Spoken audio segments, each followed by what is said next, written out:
Hello everyone and welcome to a very nice game that was played by me just a few minutes ago. I played a bullet game on leeches and it turned out a really good game, like a really nice one, and I'm really proud of it and I really want to show it to you guys. As the title suggests, I accidentally found a forced checkmate in 6. I wasn't looking for checkmate, and I wasn't I was hoping to give checkmate. I didn't see it. I just ended up playing it.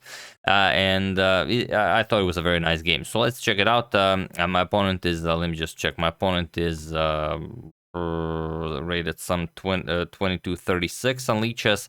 And I was 2274 at the time I played this. So let's check it out. Here, my opponent played pawn to e4, and on e4, if I'm not, testing anything, or if I'm trying to actually win a game, I play the Scandinavian defense. So I played pawn to d5. He played e captures on d5, queen captures by me, and now knight to c3. And I usually go for queen to d6, so this is what I played here. Knight to f3, we have knight to f6, d4, and pawn to a6. So this is the standard setup that I use when playing the Scandinavian. I also made a tutorial on it. If you guys are interested, you can check it out. It will also be in the description below. We have pawn to g3.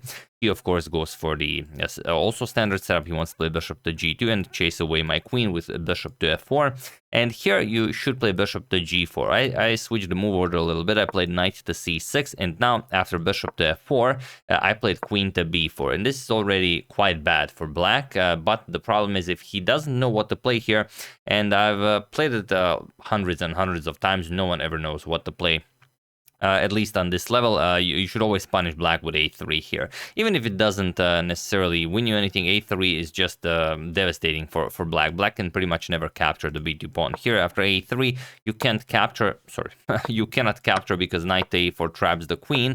And if you go back queen to b6, already d5 comes in, white will have an excellent game. For example, knight to d8, you will get knight to e5, and the black will really struggle to even find moves here. But okay, my opponent, luckily for me, did not know this. He played rook to b1. He just defended his pawn as, okay, this is a bullet game, 1+0, so not a lot of time to think. And I continued the game with bishop to g4. And from this moment on, it's actually a really nice game. Of course, bishop captures on c7. White doesn't really have time for this. If bishop captures, I can just capture on f3 and then gobble up the d4 pawn, attack the queen, attack the c2 pawn. So this would be pretty bad. So instead, he just played bishop to g2. He continued developing, and I played queenside castles. Now my opponent does play d5, but now I no longer care. I play pawn to e5, attack his bishop. Of course, he cannot capture the knight because of queen captures on d1. So he played bishop to d2, and now I played pawn to e4, and my position is already winning at this point. It's only a matter of how you do it. My opponent played knight to e2. He is now threatening to attack my queen, and he's, of course, thinking next he's going to deal with the knight on f3, but I just play e captures on f3. I give up my queen because I will be getting quite a lot in return. So he played bishop captures on b4.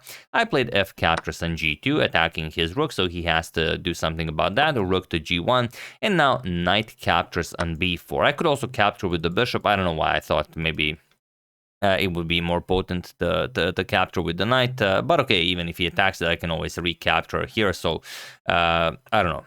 For some reason, I captured with the knight. We have pawn to f3. He wants to free up the f2 square for his king, and I play rook captures on d5. I attack his queen, queen to c1, and now bishop captures on f3. He does move the king, king f2, and okay, he still, I did win a lot of material, but he still has a queen. We have bishop to h5, and now knight to f4. He's attacking my rook and bishop, and now I go for the kill. Knight to e4 with check, king captures on g2, and rook to d2 check. Now he could give up his queen, and it's probably the best move he can play here, but here, okay, his position would be just dead lost. He's down too much material.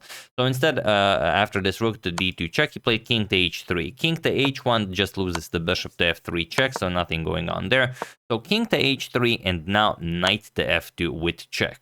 Now I'm running his king up the board. He played king to h4, and now there's actually a forced mate in 6 that I found accidentally. So feel free to pause the video and try to find this wonderful mating sequence while I give you a couple of seconds.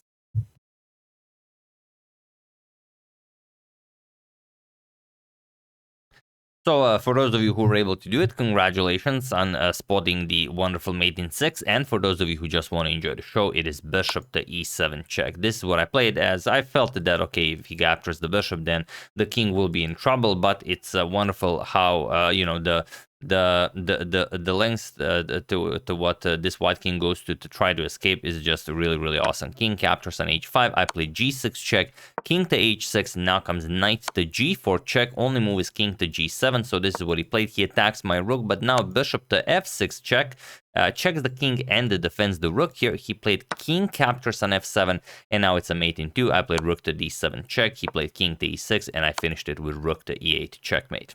So I played this, and I was like, wow, that was a very nice Scandinavian. And even though, okay, I did mess up the move order, and I allowed him after queen to b4 to play this a3 move, which would give me a really bad position.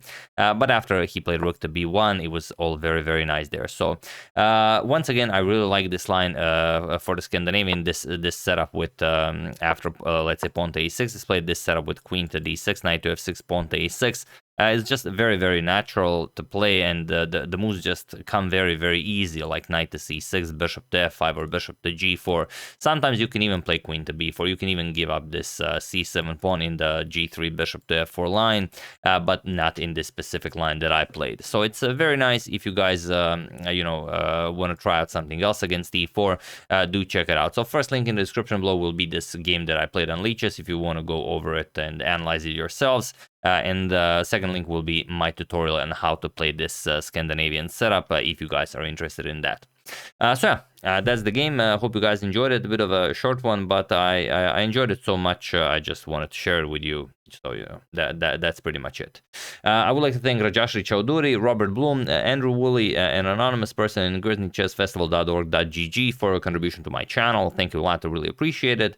As usual, you can check 2 of my previous videos here. Thank you for watching, and I will see you soon, continuing the coverage of the FIDE World Rapid Team Championship until it finishes. So thank you all. I will see you soon, and have an excellent rest of your day.